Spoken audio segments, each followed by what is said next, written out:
How much profit is there in challenging the wisdom of the masses? Fred Zinke and I discuss ADP Fallers and in-draft Fallers on the RotoWire Fantasy Baseball Podcast.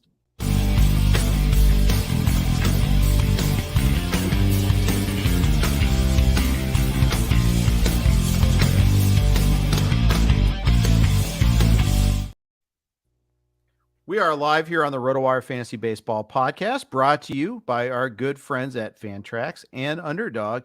Jeff Erickson here with Fred Zinke.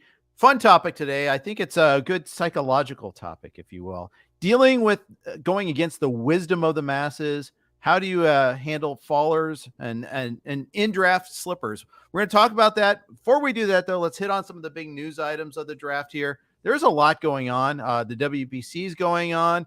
We saw a perfect game in the WBC yesterday. Saw U.S. stomp all over Canada. Lost to Mexico. Forget about that. No one saw that. No, everybody saw that. It was actually Sunday night. I was even though the U.S. was losing, I was buzzing off of that game because the crowd was so into it. The whole world cares about that. That's the fun thing about the WBC. It's not necessarily the U.S. reaction; it's the worldwide reaction. Yeah, for sure.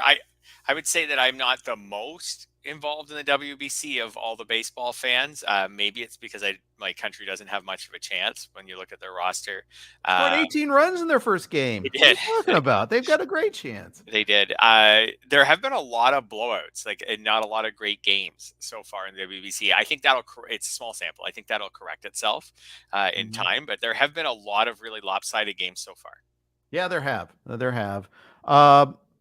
I thought there's some fun stories too. You see like the Nicaraguan pitcher who got signed to a professional contract after striking out 3 Dominican players yesterday by the Tigers. So good for him. We saw, Korea. This is 3 straight WBCs that they haven't made it to the elimination round. Stuck in a tough bracket, but the Aussies got to them. The Aussies beat them. So Italy advanced already too in a 5-way tie in their group.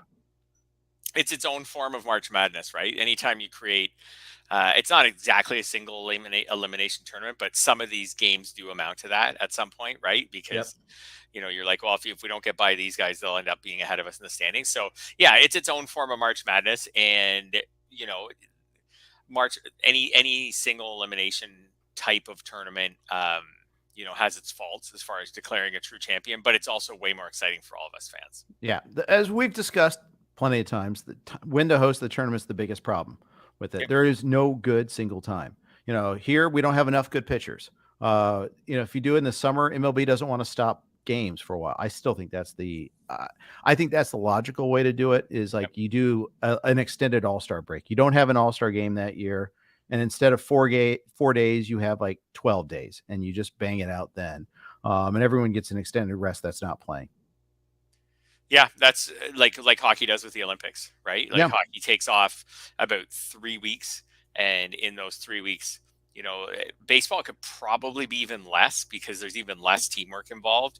Like the hockey teams at least have to have they have a few practices to make lines and things like that. Like baseball could take off probably literally just 2 weeks and make this thing work. And it would be having pitchers stretched out too, so that they just make the equivalent of a regular start. Like you could set a pitch limit if you want, but the pitch limit would be more like 90 or 100. So, right. So it'd be more realistic. So yeah, I think that's the way to do it. I understand that the baseball season's already really tightly, packed together, but yeah, like you said, like you don't have an all-star game for a year. You name all-star teams and that's it. It's just an honor to be, put on a team and that's it.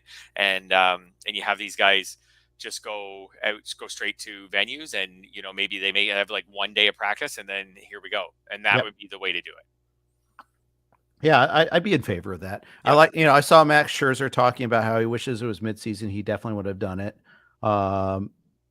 We would have had better participation. The funny thing is we have it like on the hitting side. Almost all the elite hitters are playing. You look at the Dominicans lineup, it's just gross. The U.S. lineup is gross. But I get it. And, Chris Centara makes a good point. He goes, if my team's in contention, I don't want my pitchers over the All-Star break. I want them to rest. I get that. I understand that. And I know teams are going to be that way. Long time ago, there is a Baseball Prospectus had a meet and greet with Kevin Towers and Bavasi I forget which, Bill Bavasi, I believe it was, GMs of the Padres and Mariners at the time. And I asked, this is right this before the first WBC. It shows me how old I am. And he goes, your thoughts on that, on the WBC? And immediately both are like, no comment.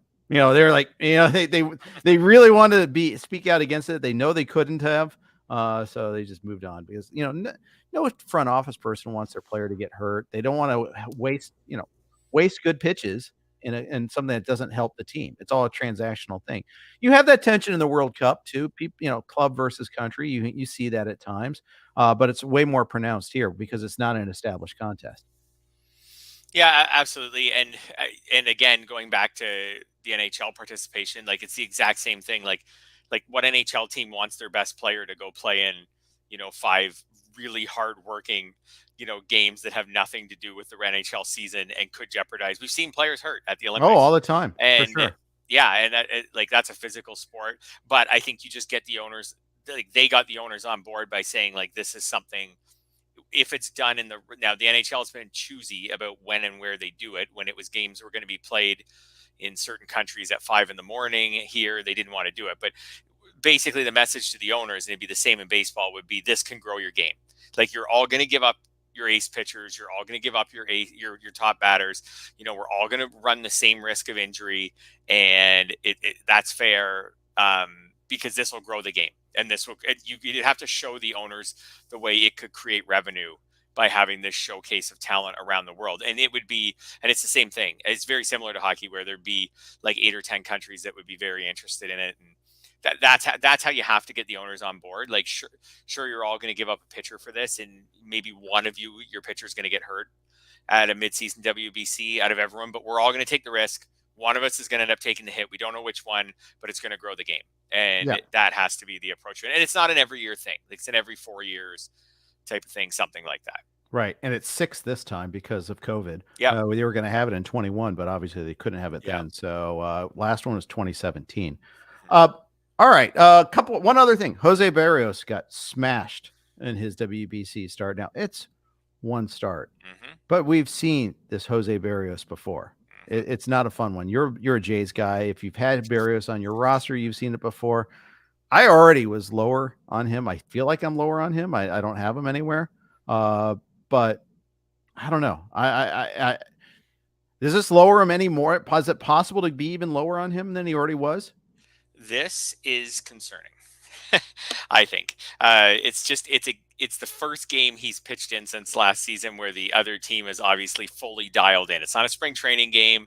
Someone's not really working on something, maybe I'll try this at bat, like things like that. Like this was a game where, guys are going full out, just trying to win the game, and he stunk. And it's definitely, I don't know. I'm kind of out on drafting him this season anyways. I don't know, at his ADP, I'm not going to bother. There's still pitchers around there that I like, so I'm out. But I think this will lower his ADP this weekend. Yeah, I think so. Yeah, this weekend. A little bit, another round. There'll just be like, if you're going to grab him at his ADP, there's just going to be that pause where you're just going to say, you think of that start, and you'll be like, do I really? Because he's being drafted still as someone who's in your rotation, in your fantasy team. Like he's not really being drafted as like your 7th starter or something like that. Yeah, he's the last Blue Jay of 13, by the way, that are drafted to be starters on your team and your fantasy team, no matter the size of the league. It would take an 8-team mixed league to not draft him as a starter. Basically, I mean his ADP in the RotoWire Online Championship in the last 2 weeks, which is a 12-team league in the NFBC, it's at 226. That's a starting spot. After that, you drop all the way down to Brandon Belt. So there's a pretty big drop off after him. Yeah, absolutely. Like I said, if he was more pick 300 or something, then sure. But I don't know, with where he's going, I'm just, like I said, there's still pitchers at that point that I like, that I'm actually interested in. Oh, for sure. Yeah. So, you look at that there and, it's not pretty. So, I probably won't have any of them. Don't have them so far yet. The flip side, Joey Meneses. Two big bombs from Mexico against the U.S. This is a guy there are some question marks about. Is he a late bloomer or is he Frank Schwindel? I know I've made that lazy comparison before. let's just throw it out there one more time. ADP for him in the last 2 weeks is 201. I feel like he's kind of slightly on the rise anyhow, that more people are kind of open to the possibility that, hey, that he could be legitimate. He could be more Ben Zobrist or Jose Bautista or Whit Merrifield than he is, say, Schwindel. Yeah, and this 2-homer game against America it's not going to hurt. I'm in a couple slow drafts right now, and in one of them, he was in my queue kind of overnight that night, and by the time we got to about 9 o'clock the next morning, he was out of my queue because I have maybe about 4 picks away, and someone probably saw the 2 homers and decided he was the guy they were going to take the plunge on. I don't know. The Frank Schwindel, I've made the comparison. It's a lazy comparison. Like and I get that. We're just taking, late blooming first base, the most recent late blooming first baseman to come along and saying maybe he's like that guy. So I get that it's a lazy comparison, but it's still something that sticks in all of our heads, I think. Yeah, and I think I've done it more than almost anyone. It's just because it's easy. We like to order things, but I think he's legit. I did the NL only labor coverage for SiriusXM, and I had Cody Decker with me in the booth. He's now doing radio for SiriusXM, and he's played with Meneses. He played with him in Mexico, actually, and he's like, this is a guy that should have gotten a chance long ago and never got the chance. Like, other organizations should have called him up in September and never did. I think Benji Gill, who is the manager for Team Mexico, was saying the same thing. It's like, yeah, so root for guys like that. Yeah, absolutely. Have you drafted Meneses? So I have him on my Tout Wars team. I think I have him 1 draft so far this year out of maybe only about 3 that have come that deep so far where I could have drafted him. Have you drafted him yet? Mostly early and early leagues, like in January. Yeah. And he's one of those guys that we'll be talking about later where I was higher than the room and didn't pull the trigger at times. Okay. Like my projections had him as the top guy. I was like, I can wait. And then I didn't get him, or maybe I did get him later on after all.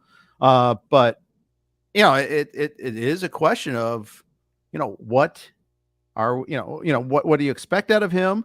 And, am I right? I'm putting my projections to the test here. What if I'm wrong, like I was last year? I thought so. The reason I use the Schwindel comparison is I plugged ahead and drafted Schwindel a number of times last year. Did not work out. No. So now I'm kind of like, okay, I was wrong last year. Could I be wrong here too?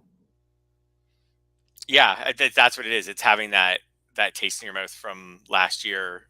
I think a lot of us, if you're someone who drafted a lot of teams, you probably drafted some Schwindel last year. So, and if you didn't draft any Schwindel last year, then I think you just are the type of person who needs to see a large sample size before you're willing to take the plunge on someone, in which case everything that happened with Schwindel last year reinforced that with you, and then you're equally out on Meneses this year.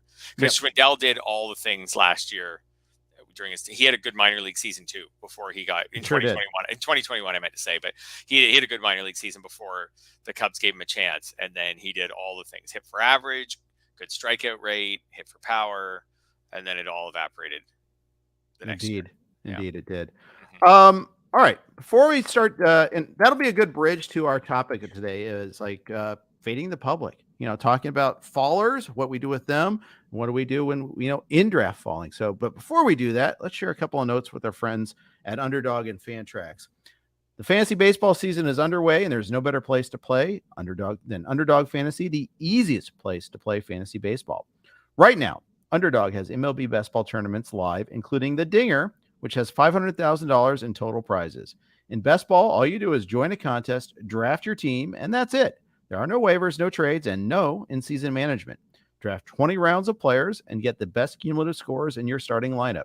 3 pitchers, 3 infielders, 3 outfielders, and 1 flex each week of the regular season. Getting started is simple. Go to UnderdogFantasy.com, sign up with the promo code RWMLB, and not only will Underdog double your initial deposit up to $100, but you'll also get 6 months of our RotoWire subscription for free. Again, that's Underdog Fantasy. Promo code RWMLB. Draft your $100,000 Dinger team today. The RotoWire Fantasy Baseball Podcast is also sponsored by our friends at Fantrax. Fantrax is the most customizable fantasy platform in the industry, offering the greatest fantasy experience for your dynasty, keeper, redraft, and best ball leagues. Tout Wars weekend is this weekend. We've used Fantrax many, many, many times in the past, including in the last few years when we weren't able to be together in person. So we are this weekend. I'm excited about that, but Fantrax has helped us get through some tough times in the past. They offer the most in-depth player pool in the industry, including minor league players. Do you need a customizable commissioner service for your fantasy league? Fantrax offers more customization than any other platform. Waivers, categories, scoring systems, schedule. Fantrax offers custom solutions for all that and more, and it's all free. Sign up for free today and be entered to win an official MLB signed jersey from Vladimir Guerrero Jr. All Fantrax users will be also entered into their MLB Game Day Experience giveaway, which includes free tickets and $1,000 for travel and accommodations for you and your league mates. Simply go to fantrax.com/RotoWire and sign up today.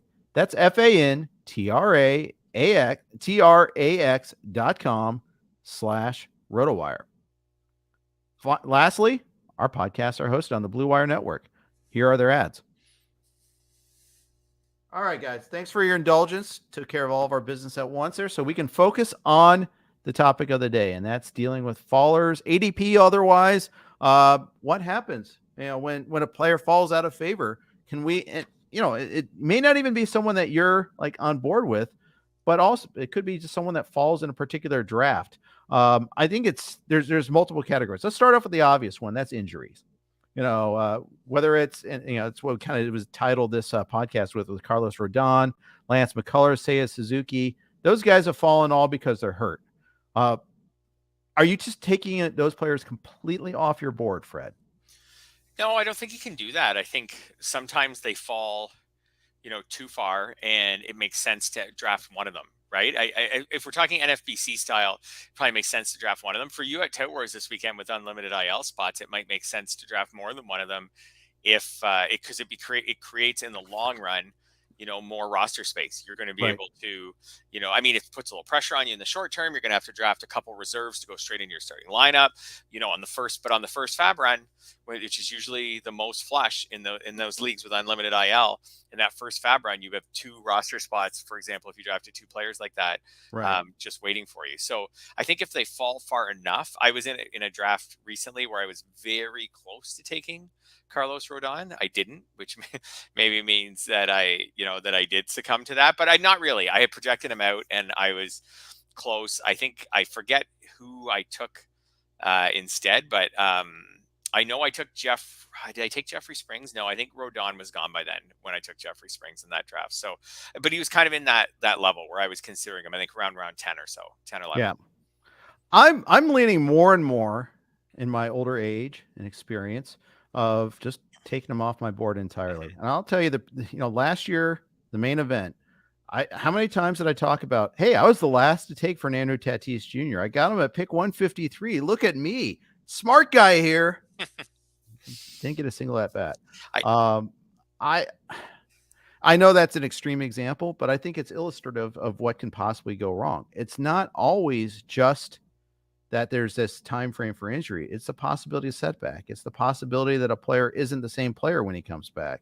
I think we all, most veteran fantasy players know that pitcher in year 1 after Tommy John is not the year to get that pitcher. There are certain exceptions, but for the most part, they struggle with their command. They may not, they don't have the same K rate. It's year 2 after Tommy John is when you want to get that starting pitcher for the most part. It's for every rule, there's an exception, but there's a reason for the rule. Hello, Justin Verlander. There is always the exception. But he also missed it was like 14 months with him. It wasn't. Yeah, for sure. Yeah, for sure. But it was his first time back. You're right, though. He missed an exceptional amount of time because he only made the one start in 2020, and then he did that at the end of the year, right? That's right. So he missed. Yeah, he did miss a long time. He missed all of 2021. So basically, he had like a full normal off season of rehab, not of ramp up, not rehab, but ramp up. Yeah, for sure. So I think that's different. Yeah. I think when you're drafting when the injured players are falling, I think I don't know. I've always thought your best bet is to then rank them very conservatively. Mm-hmm. And if they happen to eventually be the highest guy on your list, then sure. So in slow drafts that I've been doing recently, I've been looking at Mitch Haniger, but again, I'm going to rank him very conservatively. I'm going to take his max timetable from, the range that's being offered. I'm probably going to add 2 or 3 more weeks to that, then project him out. And then if we ever get to a point in the draft where he's the highest player on my list, I'll take him. Okay, fair enough. That's been kind of my, like, I'm not taking them off my list, but if I'm going to take the injury risk, especially in a league without IL slots, then I want a good deal.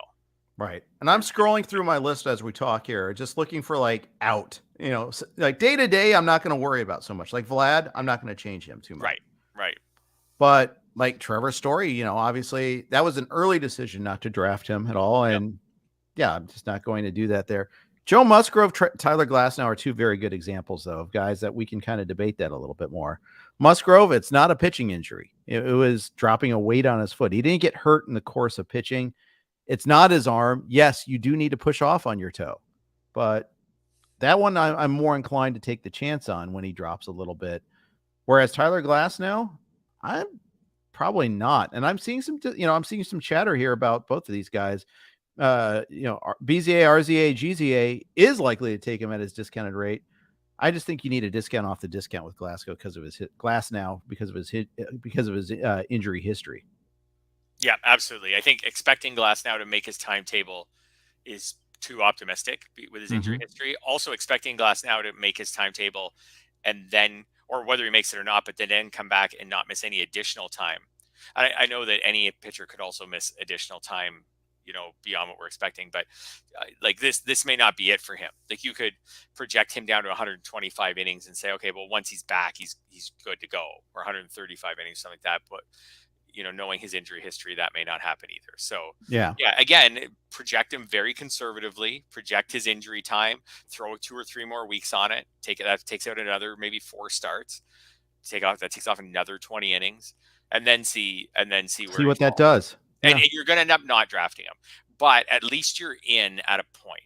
I have found too with the draft, there's a difference between drafts and auctions. I find and this is timely since Tout Wars is this weekend. I have found that sometimes these injured players come very cheap in the auctions as opposed to the drafts. I don't know if I can totally put my finger on it. I don't know if it's something about the fact that you've got that $260 budget and you have to give up. Now you're looking at now giving up whatever, $10 of it for an injured player. And then you can't manipulate the auction to draft extra pitchers in the right. Like, you're going to have to backfill that spot from the reserves, or same as say Mitch Haniger or something like that. Right. So I have found, for example, maybe Mitch Haniger, maybe pre-injury Mitch Haniger in a mixed leagues auction was going to go for, I don't know, what do you think? $13 or $12, $13, something like that, off the top of my head. Maybe now he should go for like $8, but maybe no one just wants to waste use $8 of their dollars when, when they're not really sure when he's going to come back, and then they can't get another outfielder till the reserve round. So then he ends up going for $5. I was just going to say, I think that's a price range where, yes, you'd say it would just take a couple dollars off, but it's really like takes 8 to 10 off sometimes, because then you put him into a pool where, is he really different than a $3 or $4 outfielder? He's not really that much different. Yeah. So he, that specific example where it's like, yeah, it becomes replacement value. It becomes who's out there. Now, then you put him in an NL only pool, Haniger, or you similar, or last year when he was on the Mariners, put him in an AL only. That's an off the board moment for me. That's where I'm just, the injury optimism I think is really a killer, because it's not just that, oh yeah, well, I have Fab in that first period, but guess what? It's Fab of just fourth and fifth outfielders. Every once in a while you get a guy that wins a job out of spring training late. But yeah, it's a really tough question. Matt asked about Seiya Suzuki. I think he's another one where, the Cubs have been very cagey about his progress reports. That makes me extremely distrustful. I got to pull up the latest that we have on him. Maybe I missed anything on him, but I really kind of don't want to take Suzuki at all. At least not unless he gets, he's just the latest we have is still strong jeopardy of missing opening day. What is that? What the heck does that even mean? Yeah, I took I forget what I took off of him, but it was a decent amount, 40 or 50 at bats. And then if I can get him at where I have him right now, then I'll consider him. Now, you also have to factor in with the injured players, if you're doing your own projections or using projections, did you already have injury time baked in? So for certain players, right, like I already had some injury time with Suzuki baked in, because he wasn't durable last year. Maybe that was the wrong thinking. I don't know. Haniger is a perfect example of that. Absolutely. So I didn't have Haniger already. I didn't have Haniger at 550 at bats. I probably had him before the injury at 515 or something like that. So then he gets hurt. So I'm still going to drop him because this may not be his only injury. But I did have I would not draw. I would not reduce his at bats maybe as much as Alex Verdugo or someone like that who's played a lot of games the last couple of years. If he was going to miss the first month or 6 weeks of the season, well, I have him budgeted for an entire 150 games of playing time or something like that, 145 games. So I'd probably drop him more. But again, so for example, you mentioned in the onlys, and there's going to be 2 big only drafts, NAL and NL at tout this weekend. This is why I think the guys like Mitch Haniger sometimes go for a big discount. In a room with 12 owners, there might be 4 or 5 or 6 that have already said, I'm not drafting him. There's no replacement level in an AL or an NL league.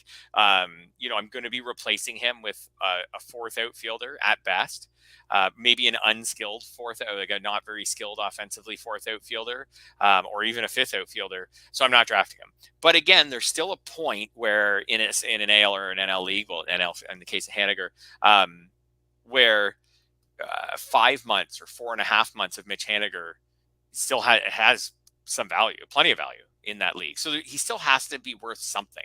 It's just figuring out what that is to you. Is that worth $5 in that league? Is it worth $8, $10? You have to decide what that is for you. Again, I want a deal, but at a point where I'm still feel like I'm being very conservative, then if he makes sense at that point, then I'll still take the deal.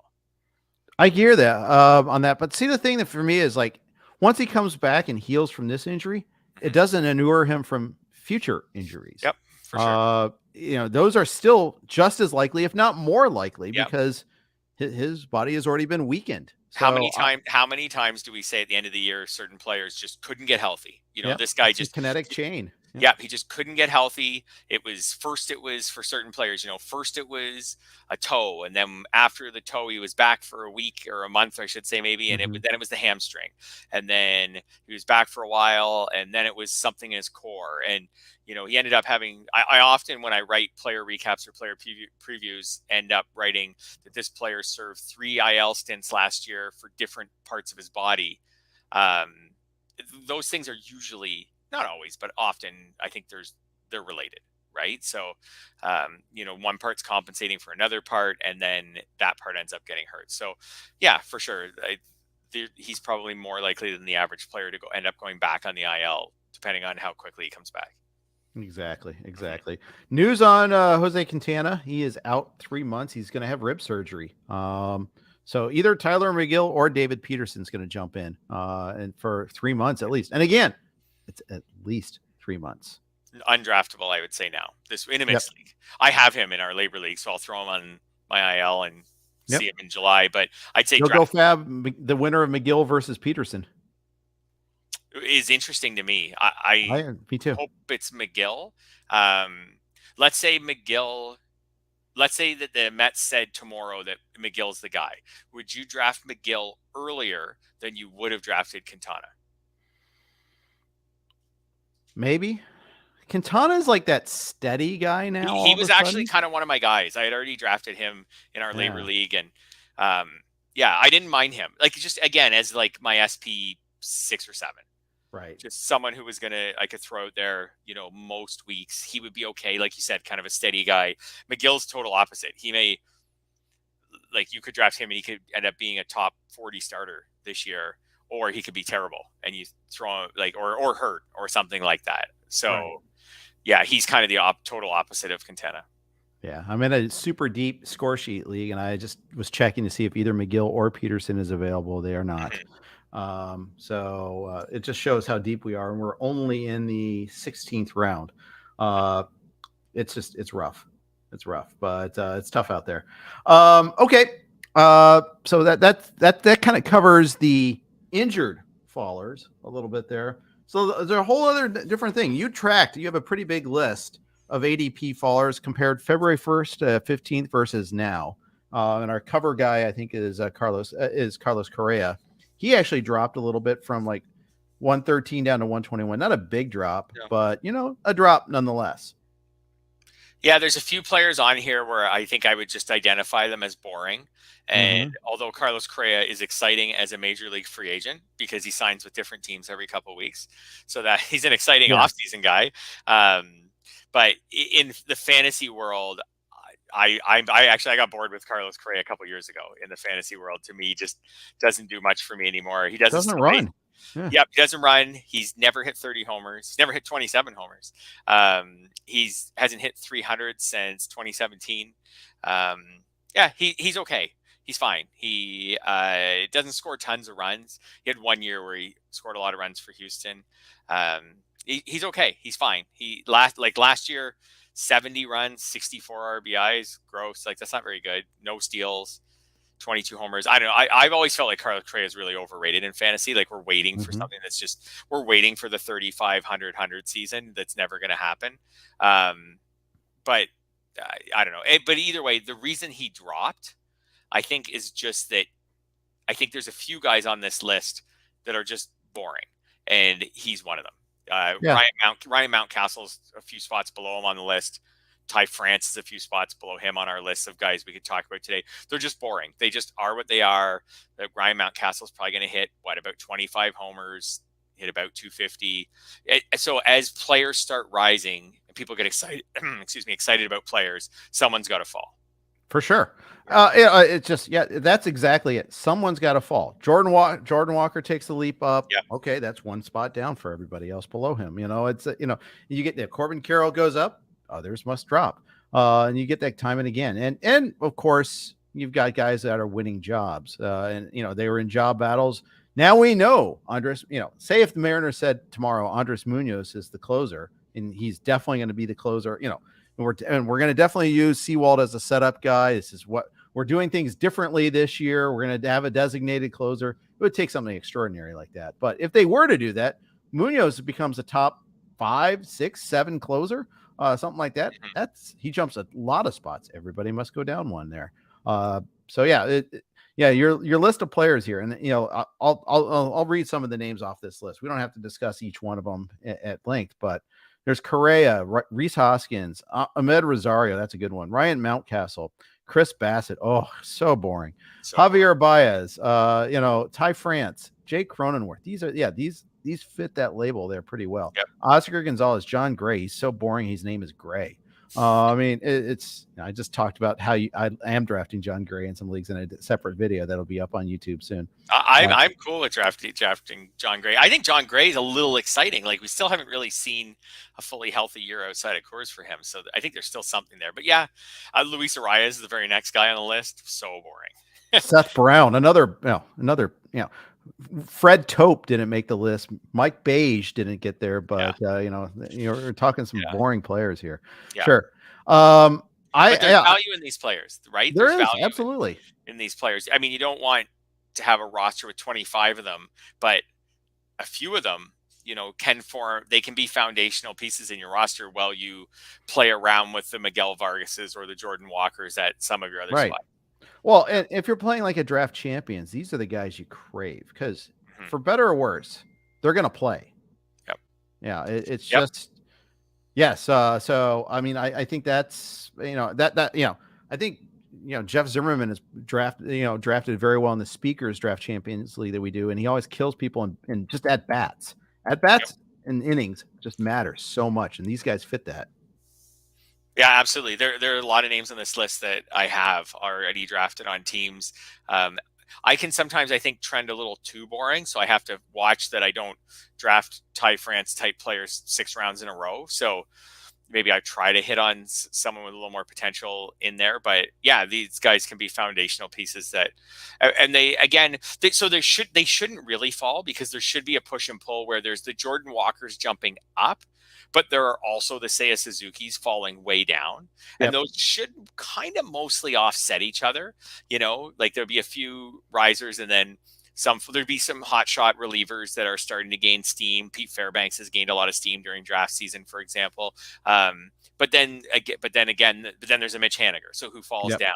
So they should mostly sit where they are, but it does seem to be something that happens during draft season. We always say that we always talk about which players are going to have helium, right? And then these are the guys that are the lead guys. They are never going to have any helium. But you know what? The thing is, they're not dramatic falls. For almost every single player here just slipped anywhere from 8 to 12 spots. Nothing dramatic. It's not like he just utterly collapsed, but I will say, get a portfolio of these guys. You're playing in say if you're playing in, a 15 team mix, let's just call it the main event, for instance, a portfolio of these guys is great. Give me a boring squad that gets all that. You run the risk of playing like ADP chicken that you're just in a way, you're just value taking the whole time. But a lot of times, I mean, you're just piling on those counting stats. I think there's a lot of value in that. Yeah, absolutely. I've heard Rob Silver talk about how this is like the Larry Schechter. I've heard him. Oh yes, the Larry Schechter approach. The king at that. Yes. Yeah, death by 1,000 paper cuts. Right. So I'm just going to continue. I'm going to get a $12 player for $10. I'm going to get an $8 player for $6. And that's how I did. I did it a lot in my Tout Wars leagues that went well over the years. So did Jason Gray when he was playing with us. Yeah, that was often my plan. I had values for players. I wanted discounts, and my goals were just to save, based on my projections, save anywhere from $2 to $4 on each player. And if you save $2 to $4 on each player, you end up with a couple extra really good players over your opponents, not to get caught into bidding wars, that kind of thing. And that would lead me to a lot of Jake Cronenworth types of players, where just people around the room were like, I don't really want Jake Cronenworth. Like, the bidding just stops at $8, but he's a $10 player, something like that. So, and I wouldn't get caught up in Jordan Walker, who I'm sure will get bid up on the weekend because there'll be 3 people in the room who just really, really want to have him. Yeah. Even the name of the drafter, Jason Gray, is a boring name. Not a boring guy. He's a good friend of mine, but he's anything but boring. He's gregarious even. But nonetheless, it's a tactic that has worked and worked and worked. So we all like our shiny toys. It's easy to get caught up in that. Pay the extra buck on Walker. I mean, in Razslam, I took Walker just because I didn't have him yet anywhere. It's like, okay, now I have a fun player there. But it's at the cost of someone that's a little bit more reliable and steady. I mean, there's still a chance Walker begins the year in the minors. He's had this shoulder that set him back a couple of days. The Cardinals are deep. If he goes through like a 2-week slump here where the shoulder's influencing that a little bit, or pitchers start to figure out he'll chase that slider in the dirt. Okay, well, then that's going to change things on us a little bit.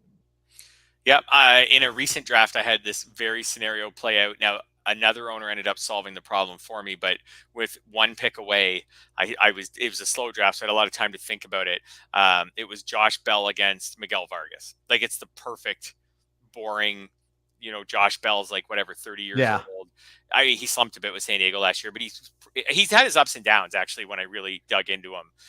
He has. But every player does, by the way. Absolutely. Like, every player's got a career year in there somewhere. Every player's got a stinker in there somewhere, pretty much. So, but again, Josh Bell, cleanup hitter. Maybe if he's not that, he's number 5 hitter, something like that for Cleveland. He's probably going to be fine. He's probably going to hit 20 to 25 home runs, maybe 27. He's probably going to drive in 80 to 100 runs.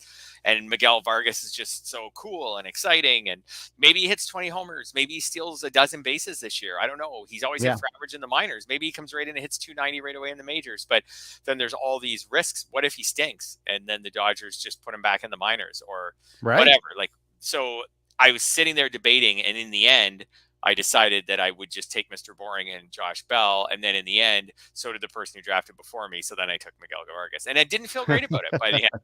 By the end, I spent, that's the brutality of slow drafts, is you just sit and think and think and think, and then it doesn't even matter anyways. Right. Absolutely. One pick away though. Like, what are the odds you get sniped in? I think it was like round 14 or something or 13 or 14 of a slow draft, but 1 pick away. I didn't think I would get sniped, but I thought about it, and I thought, this was the classic debate, right? Of that type of ADP faller versus the hotshot rookie. In the end, I was like, I'll just take the safe guy. That was my preferred option. Let me ask you this. Are you more or less inclined to take those swings for the fences on the hotshot rookies the deeper the league gets? Like the reason I ask is I'm in a score sheet league I drafted over the weekend, and it's called Murphy. It's 24 teams in it, 35 rounds. It's hella deep, right? Yeah. You're just every single player, almost not every player gets drafted, but almost every player gets drafted, and a lot of prospects too. And it's like, should you be more inclined to swing for some and you can draft prospects at any point, because there's a limited keeper component, 8+, you can like arrange for a couple other slots, and you can get up to like 10 or 11 sometimes keepers.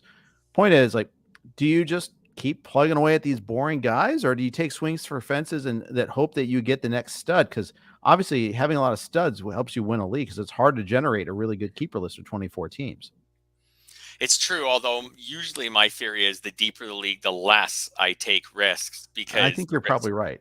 The risks are harder, right, to recover from. I mean, in a 10-team league, I'm taking Miguel Vargas over Josh Bell every day, because the guys on the waiver wire probably aren't that much worse than Josh Bell. So I'll go for it with Vargas. If he stinks in April, I'll just drop him. And, maybe I can't get Josh Bell. Maybe he's on a team, but right. I get someone who's like in one of these drafts who's having a decent season and was a pick 4 rounds later or something like that than Josh Bell. So whereas if we went all the way to a 15-team league or even deeper than that, I know we can't do an AL only because they're an AL and an NL guy I just referred to, but that, you know what I mean? I do in know those leagues, it's just really hard to recover. Like in that league where I did take Miguel Vargas, he's my starting first baseman. So far, don't have another first baseman. If things don't work out well for him, I'm not going to be able to find something really like hello Wilmer Flores or something like that. Right. So at that point, I think I'm more likely to just take the Josh Bells. And as we've talked about, boring veterans do have career years, and boring veterans do have uptick years. So maybe it won't be Josh Bell this year, but if you draft a few Josh Bells, Alex Verdugo types, Jake Cronenworth, like maybe this year Jake Cronenworth is the 1 year he hits 295 with 25 home runs and just everything clicks or something like that. So the boring veterans can have 1 year where everything clicks for them. Okay. So there you go. Yeah, I think you're probably right about that. It's just there's some, I feel like there's some pendulum there where again that it swings back towards taking more chances because it's just so hard to win. So I do think though maybe later. So yeah, for example, in the 15-team leagues, maybe once we hit about round 20, something like that, like maybe now or 18, something like that, like where I was talking about Josh Bell, Miguel Vargas, like those guys are like staples in your life. They're building blocks for sure. Right. And we were talking about Jose Berrios, who's a chance guy. He's not a rookie, but he's a chance guy this year. And I would rather just take Miles McCullers, who gets drafted a little bit later than him. But later in the draft, once we hit round 20 or so, I think then it's maybe chance time, because when you go back and look at the last 10 rounds of your drafts from the previous year, there's a few nuggets in there, but it's not like most people come out of that with 5 or 6 players who contributed to their team for major chunks of the season. Like a lot of those players don't work out. So I think maybe it's the last third of your draft, regardless of league size. Maybe it's I like that. It's the same thing in an AL or an NL. I know those are usually auctions. Not a lot of people do AL and NL only drafts anymore, but maybe it's the same thing in the NAL or NL auction. It's players who are $5 or less. Those are the players that you take your chances on, because the person that you're going to take instead isn't that exciting anyways. Yeah, I think that maybe that's the way to do it. And it's just not that interesting to take like JP Crawford in a 15-team league. Like just don't do it. Just draft someone who's interesting. He's the ultimate, like, I don't know what his ADP is, but I got to guess it's like right around round. I feel like him and Brandon Crawford are both like, yep. ADP, anybody named Crawford, basically 417 and not named Cindy, of course. Yeah, not boring. The two Crawfords who play shortstop are ADP 417 and 431 in the last week, so they are the epitome of your last 2 or 3 rounds in a 15-team league. Like, unless you've drafted an injured shortstop and you need someone to cover you at the start of the year, I think maybe just draft someone who's more exciting. I think that's right. And yeah, like I can see some other guys. James Outman is being drafted right around there right now. I don't know if I would take him or not. Yeah, Ryan Nelson, who might win a rotation spot. I'm just looking at some names that are on. Brandon Fought. Yeah. Drew Smiley's on there. He's not a young guy, but he is a kind of boomer bust type guy. He has some good stretches in his career, but then some awful stretches. I have no interest in Drew Smiley. Me neither, but none. At least there's an upside. As a human, a little bit, but at least there's an upside there that JP Crawford does not have. Eddie Rosario, there's one who goes one pick in the last week, has gone one pick before JP Crawford. I'm not that interested in Eddie Rosario either, but he's apparently fixed the vision problems that were bothering him. And at least there's upside with him. There's just no upside with JP Crawford. Right. The last time I said there was no upside about someone who won a Cy Young, though, so I'm going to avoid that statement. That was Rick Porcello. I did that on Sirius XM. There's your. I guess that's your ultimate. Even boring veterans have career years. Yeah, anybody can have a career year. That is true. Yeah. All right. There's one other type of faller we're going to talk about here, and that's the in-draft faller, where the whole room, for whatever reason, just decides to pass on a guy. He's sitting at the top of your queue, and do I pull the trigger or not? Pull the trigger, I think, almost always. If you want to do a quick little Twitter or Google search to make sure this player didn't get hurt during your draft, I think that's totally a smart thing to do. But I've had that situation, and I'm sure you have too, sometimes during draft season. Like, so for example, you're down on Adley Rutschman at his ADP. So am I. His ADP in the last couple of weeks at the NFBC is about pick 60. So at pick 60, I'm not interested. That's Sal Perez territory. Give me Sal Perez. I'm not interested in Adley Rutschman. That's like really good. That's Julio Urias. That's, Christian Javier type territory. Give me those guys. So, but I was doing a draft recently and I was picking 86th and he was available. 87th, 86th or 87th. Anyways, he was available. So then I start second guessing myself and thinking like, what does this room know about Adley Rutschman that I don't know? And then I started thinking Jeff doesn't like him either. I know that. Don't even do that. That's the worst. Don't worry, Jeff. I drafted him anyways. But I thought at pick 86 or 7, whatever it was, at that point, he was the highest ranked player on my list. I don't feel like I've projected him aggressively. He is someone who's going to play a fair amount of games and does hit probably second in the Orioles lineup. Like he should be pretty valuable, even if pick 60 is a reach. But we're talking almost 2 full rounds later. So I took him. Same thing, same draft. Kyle Schwarber I took him 11 picks after ADP, which at the point Kyle Schwarber goes, that's a big gap. You did it with DeGrom in our draft in labor. That's right. So when the DeGrom pick, so that's the ultimate one because there was an injury attached to it. He's falling. Nobody wants to be the one to stop the fall. Basically every pick he falls is just another person in the draft saying, I don't want him. I don't think we should take him. I don't want him. And then he just keeps falling. And then as it's coming to me, we were on the podcast, the live stream with Joe Sheehan. And I'm just like, oh, don't have him come to me. I was ready to take Dylan Cease. I was like, just let Dylan Cease fall to me. I'll take him. And he was kind of my last guy in a tier. And I was like, I don't want to have to decide on DeGrom. And then Dylan Cease went. And then it was like, oh, I've got to decide on DeGrom. Or else I've got to reach on someone who I don't have ranked that high. And I decided to stop the fall. Like, we'll see how it goes. But it gets in your head when the room starts letting someone fall. But it's probably nothing. It's just a random collection of individuals who just don't really like that player. So I've heard it both ways. Like I've heard people that just take ADP values. They fall for a reason, and sometimes they're right. But other times I'm kind of like, no, it's kind of interesting. Like I would say not against ADP, but against your own rankings when a player falls and falls and falls. That's when you should trust your own rankings. Yes. Maybe not trust the wisdom of the crowds and versus the wisdom of your room. Maybe the wisdom of your room is smarter than the average crowd. I don't know. But when it's against your own rankings, I think you probably trust yourself. Why else are we doing this, by the way? That's right. That's right. What did you put all the work in to getting ready for your draft? And you're right. So like the players we talked about, the Cronenworths and all these players that are falling in drafts, that is the collective wisdom of whatever, like 1,000 people who have been involved in NFBC drafts over the past few weeks. The falling of Adley Rutschman in my draft, that was just 14 people, before it was my turn to pick again. Like, I think I'm willing to go again. If there's thousands of people drafting hundreds of drafts and the person's falling, well, I don't know, maybe the buzz has just gone too far on them in one direction or another, but I'm going to really think like, are all these people wrong? When it's just a small group of people, 14 people who have passed on Adley Rutschman, like at that point, I'm like, okay, well, this must just be a room who just doesn't really like that guy. I'll take advantage of that. So the wisdom of the masses, I don't know, when someone falls in one draft, I just don't think that is the wisdom of the masses. I think that's just a room who we've all been there in the auctions too. Like I've sat in Tout Wars many times.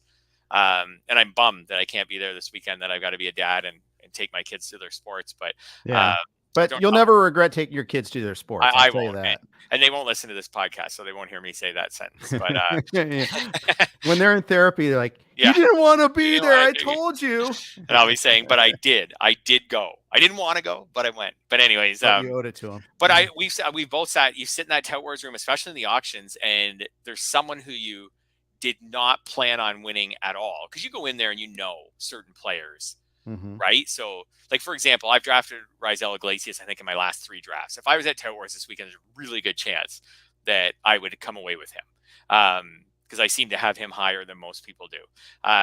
There's just play. I think I've drafted Drew Rasmussen in every draft I've done so far. The guy that I was doing that a lot with was Tony Gonsolin until he got hurt. Right. So I've already been duly punished for that. So if he wasn't hurt right now, you would know going into that Tout Wars, you'd be like, I'm probably going to get Gonsolin. If not, I'm going to be like very in on him right to the last dollar, because I've done enough drafts to know that there aren't many people out there who are higher on Gonsolin. They're my guys. Absolutely. Right. 100%. But there's always a time in the auction and the auction's different than the draft because it sneaks up on you, and you're just you're bidding on someone because you've got some values on a list or however you decided to set it up. And then the bidding stops. Yep. And it's different than the draft, because at the draft, like, I made the decision to click on Adley Rutschman. Maybe I'm sitting in Tout Wars and I'm like, well, there's no way I'm getting Adley Rutschman. I'm not the high guy at all on him, like versus his ADP, whatever. But I've got him at whatever, $16. So I'll bid him up, but someone's going to pay 20 for him. And then all of a sudden I'm like, 16. And then it stops. And I've had that happen over the years with a lot of players. And then all of a sudden, no one bids. And then you start sweating and you're like, wait, what did I do wrong here? Why did everybody stop? Am I a fool? Yeah. Right. You're like, am I happy? Because I just got Adley Rutschman, who I thought was going to go for 20. I just got him for 16. And that's where I have him valued. So that's good. But why did they stop? What do these guys know? And then you'll feel yourself almost go flush. And you think like, like, what did I do wrong? Like, I should be happy right now, but I'm not happy. You almost want to turn to the guy who said 15 and be like, how come you didn't say 17? Why'd you stop? Why'd you leave me hanging? I thought we were in this together till 20. Yeah. Yes. So we've all been there. And then, but chances are when that happens, like, you just got some, I think you do. Sometimes it will even, it's on Sirius, like when the drafts are on Sirius, the auctions, like when they talk to you on the break, I'll want to be like, are you guys going to praise me on the Adley Rutschman buy at 16? Because if you're not, I'm going to wonder like what's going on here. But if you tell me like that was a steal at 16, you'll kind of reinforce like, okay, they're on my side. I feel better, even though none of that matters. But you just need it. But the psychological game of drafting, especially in real time, and even more so of auctioning, like, it's very real. So, and then your head starts swimming. You're like, oh my God, I got Rutschman for 16. Am I happy? Am I sad? Wait, I didn't plan on that $16 going to that catcher spot. So now how am I going to adjust? Right. And then the next person's already been thrown out. Yeah, that's true. Yeah, I find all that really fun. Yeah, it is. It is. And you're kind of like sparking my prep now for Saturday. Like, I've got a couple of flights this week, so I'm going to be scratching out some plans here. And I'm trying to avoid being rigid. I want to just like, okay, I'm going to have, instead of saying I'm going to have a $16 catcher slot, I'm going to have a $16 slot, and I'm going to figure out what quantity goes there. But I need to make sure that I have, like, something's a $10 power slot and a $20 speed slot, I think, and worry less about position. I got to make it all fit. But I think it sometimes might be good to allow for a little bit more malleability there. Yeah, I never had. I don't really have. When I did the auctions, I don't really have slots. I'll have like the usual, like, 180, 80, 175, 85. Same, roughly. And it's more a rough framework for me too. And I'm like, oh, I want to get like a couple pitchers. I want to get a couple pitchers at like $18 or more, but like couple starters or whatever. But yeah, I never had slots. what I like to do, and this is like, could be like its own podcast, but just in really brief is I'll look at the Tout Wars auctions. If you can get this information, which you can, or if it was an NFBC auction or whatever, I'll look at the past auctions. Let's say that we determined that in your auction last year, which one are you in, AL? I'm in AL. Okay, so let's say we determined that in your AL that 85 hitters went for at least $5. I want a discount, so I'm gonna bid. I'm gonna make my list. I'm gonna make, say, instead of 85 hitters at $5 or more, I'm gonna have about 70 hitters at $5 or more because I want a deal. And then out of those 70 hitters, let's say we find out that last year 65 hitters went for $10 or more. So I'm gonna set my list so that instead of 65 hitters, instead of me having 65 hitters at $10 or more, I'm gonna have 50 at 10, because again, I want deals. And then same thing all the way up to the top. So if we find out that 6 players went for $30 to $35, I'm going to have 4 players at $35 or more. Either way, I'm going to want either deals, guys who just don't get bid up enough, or I don't care who they are, or I'm going to want players. It might not be deals to the room. It might be deals versus my projections. Right. So everybody else, when I buy a certain player, is like, oh yeah, he paid $20 for that guy. He is a $20 player. But I'm like, in my projections, I actually have him at 24. So you're going to have the perfect where you finish second on every bidding auction. That's my thing. Cause I'm looking, well, comes back. Right. And we've talked about that before, because I'm looking for deals. So I'm being cheap and I'm being tight on my budget. And because I'm pricing everybody down a couple dollars from what they probably will go for. So when the auction's over, a lot of my players, I will have worked on them up to the point where they ended up going for $2 or $3 more. That's a very active style necessarily. Then you need to be in on a lot of players. Yes. And so you can be there when it stops at second. That's right. Price. And then it makes you hard to read for people. So, which I've had that issue before. Like if you did well the previous year, like you don't want people to be able to key on you and be like, hey, I'm not letting Fred win again this year. Like I'm going to bid against him. But if you're just in on everybody, they don't really know when you're going to stop, because you're like, I'm going to bid everyone up to the number on my sheet. You're going to get stuck every once in a while too. That's the other thing. Right. And where you didn't really want to get that player. Right. It is an exhausting, I find, way to do it. And it is like emotionally exhausting, because you will go through a lot of stretches where you just barely lose on several players in a row. And then you get kind of frustrated and you're like, oh man, I've lost on like 5 players in the last 5 minutes, all at $1. They all went for $1 more than I bid.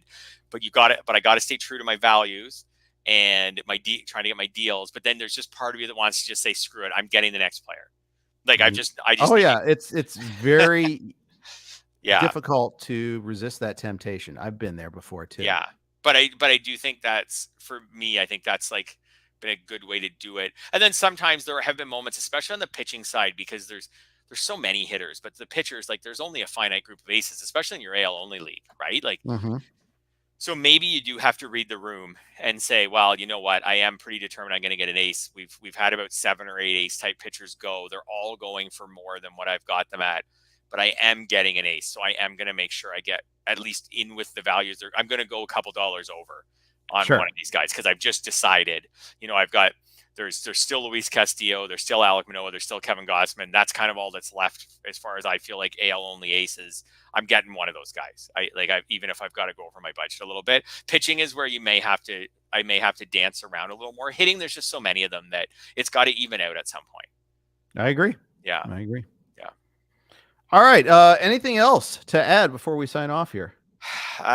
Did we talk about the Cubs closer? I think we should mention that the Cubs. Yeah, it's so funny you said that, because I saw your note to me that they're leaning towards, what's it?